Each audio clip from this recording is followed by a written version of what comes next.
Traders, welcome back to Your Nifty Guy. I hope all of you are doing very well. Today was another good trading day. The market behaved exactly as we planned, and it was really satisfying to see the setups play out perfectly. In this video, I'll quickly walk you through my trades, why I took them, and then we'll plan the setup for tomorrow together.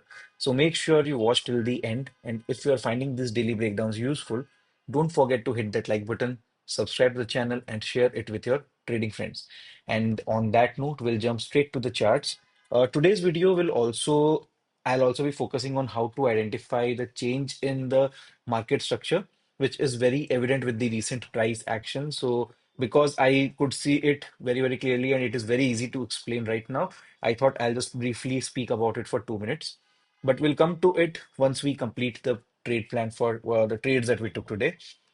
Now, market today opened flattish, right, and showed strength immediately around the start of the day, right? Ideally, I should have marked this particular zone in red because this was the retracement zone for the uh, entire fall which had come down during the second half yesterday, and that is the color scheme which I use. I mark out the support in greens and the resistance is in red, but then I drew it at the very last and the color was same as of the last box that I drew in, and that was the reason. But this should have been red in color, and this was a resistance for us, right? And we had planned a long trade above this with a pullback.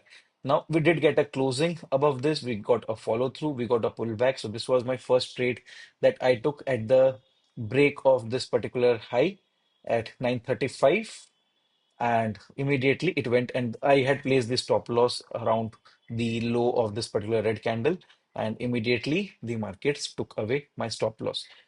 I took a stop loss of around 16 points in this particular trade. Now this also amplifies the importance of taking the stop loss where you have exactly planned it. Had I not taken the stop loss at this particular point and waited in hope that the markets will again be reversing and going back in my direction, you could see the kind of loss that I could have taken, right? So ideally, before entering the trade, you should know exactly where your stop loss is. So I got this particular closing. The rationale was clear that this is as per the plan that we had done yesterday.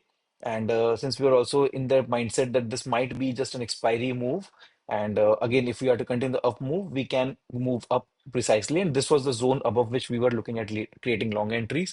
We got the first closing, we got a follow through closing, we got a good pullback, right?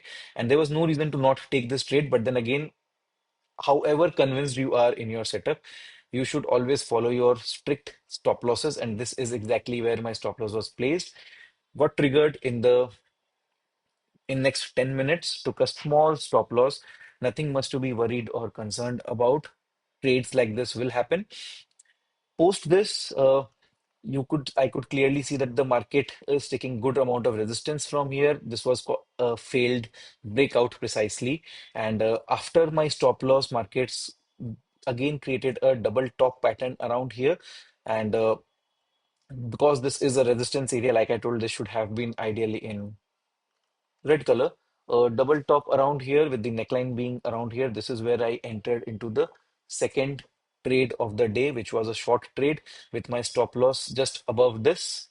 It did show some sideways action for some time, making me question my trade. But then again, either you will wait for the markets to go and hit your stop loss, or you will wait for the markets to give you your targets.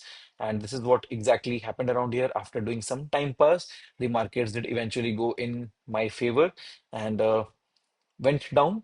I exited this particular trade in this candle, right? The 11:35 candle, because it fulfilled all the three conditions that I have for a short trade as a trailing exit.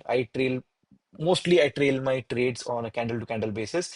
And if I'm in a short trade, any candle which high is higher than previous candle's high, the low is higher than previous candle's low, and we get a closing above the previous candle's high is where I exit my trades, right? In option buying, slightest chance, or maybe in case if I get a good hammer showing me good amount of strength in the market, that is again a candle on which I exit immediately without giving it a second thought. So this is where I exited my trade, and the points captured in this particular trades were around 55 odd points that I captured in this particular fall. And post this, you can see the markets again went volatile for some time, creating a new low. But then I did not short the markets again at the break of this particular low. The reason was very, very simple. Number one, there was an open-ended RSI divergence, which later got confirmed. Prices made a new low, RSI made a new high, right? So this was the RSI divergence which was at play. Plus, the markets had fallen quite a lot from the day's high. So this is what I always tell you guys. Try to see where the market is coming from. Does it still have the steam or the momentum left to move back further below? Is something that we need to question and see. And that was the reason I decided to not short the markets any further around here. Uh, then followed by that, a good double bottom had actually formed around here with as RSI positive divergence, but then I decided to not indulge into this long trade. Had I taken this trade, it would have been a good and profitable trade, but I did not take this particular trade because the risk reward was simply not feasible enough for me at that particular point of time. The stop loss was coming in as too big. The most logical and right stop loss would have been below this particular swing if you are entering into longs, and this was a big stop loss as per option scalping that I do. And that was the reason I always look for setups which has got a small stop loss.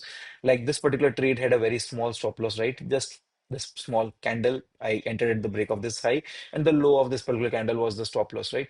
And around here, the stop loss was around here. So we cannot place the stop loss anywhere just because we want the stop loss to be small, right?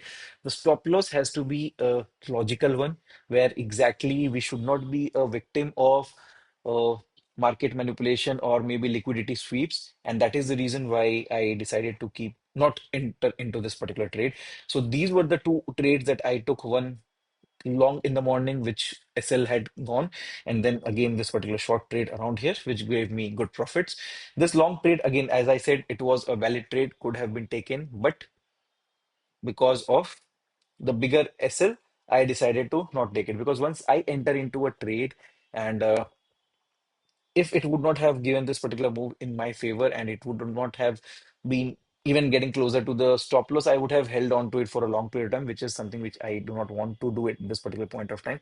And that was the reason why this trade was not executed by me. But anybody who would have taken the long based on the reversal setup that we have, it was a good trade, right? So I hope the trades that we took today are clear, and in case of any doubts, please put it down in the comments and I'll try to answer them to the best of my capabilities. Now, before we decide the trade plan for tomorrow, I'll quickly take you on a 15 minutes time frame to show you the change in market structure shift and how to identify it.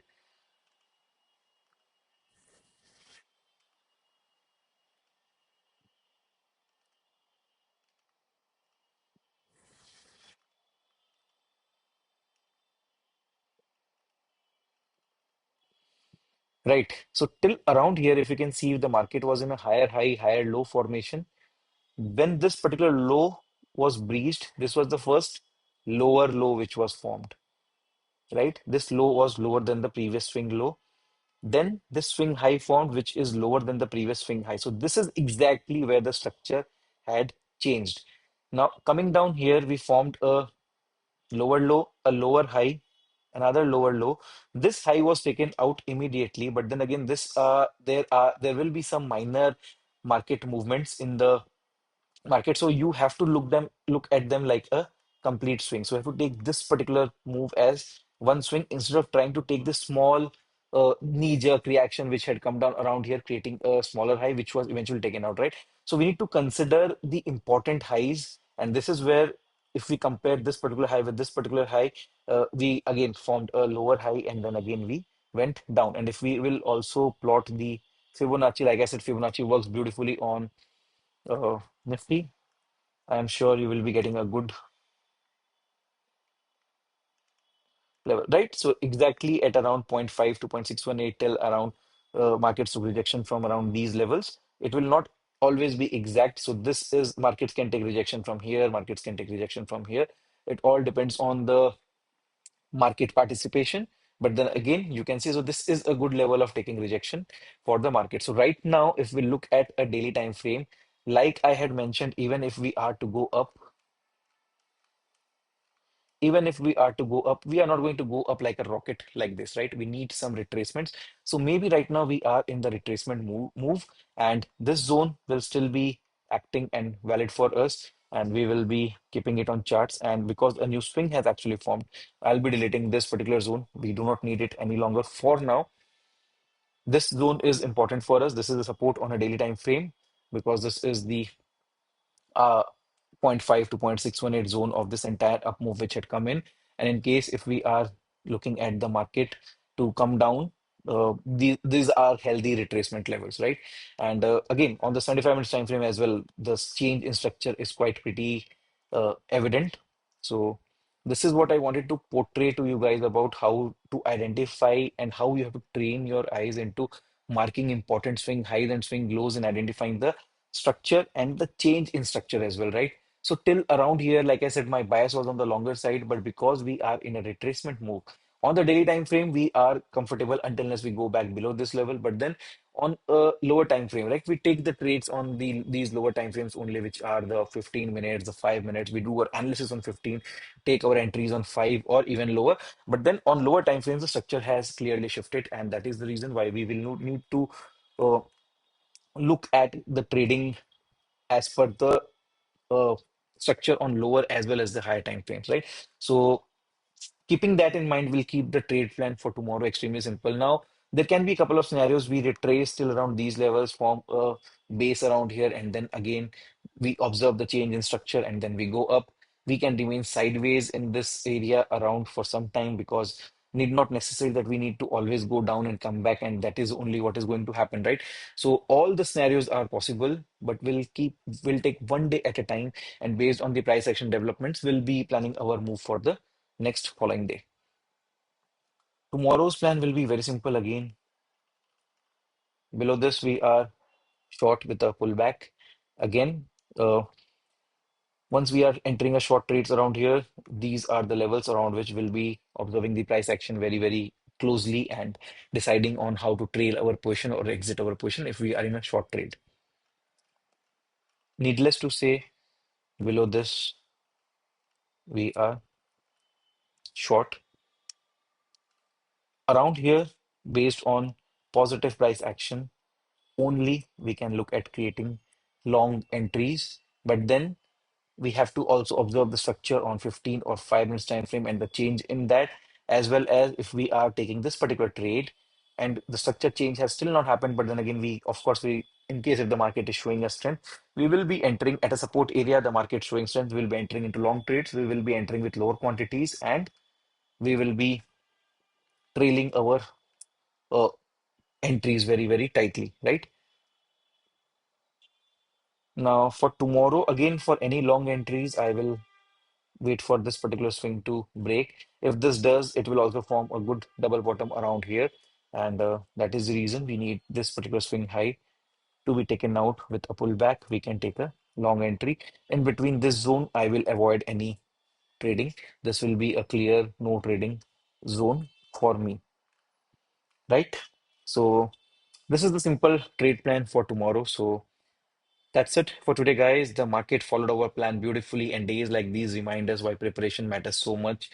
Let's see how things shape up tomorrow. I'll be back with the next setup as always. If you enjoyed the video or learned something new, do hit the like button, drop a comment with your views, and don't forget to subscribe to the channel.